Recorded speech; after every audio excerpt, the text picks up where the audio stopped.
boreali ho sorvolato, imprecisate congiunzioni astrali mi hanno guidato.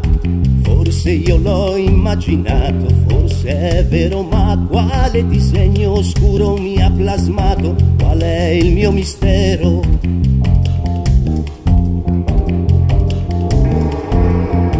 L'urlo della madre che mi partorisce è l'eco remoto di un lamento alieno, ancestrale suono, voce di universo, ero l'alito di Dio fino a scoprirmi corpo caldo, ero sangue di guerriero.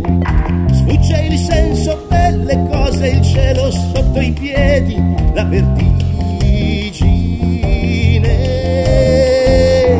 e ad ogni parola ho dato il mio significato, la mia fragile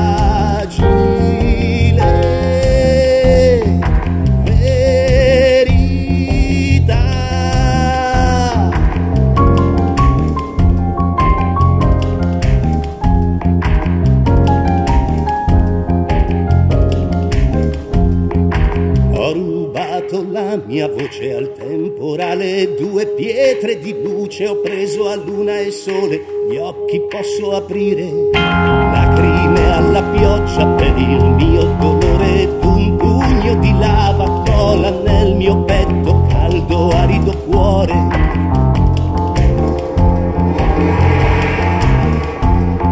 Sfugge il senso delle cose, il cielo sotto i piedi,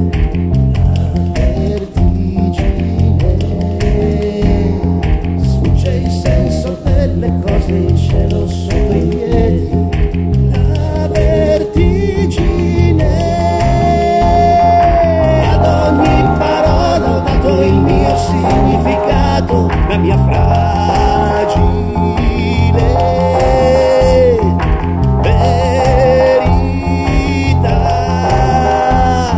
Sfugge il senso delle cose, il cielo sotto i piedi, la vertigine.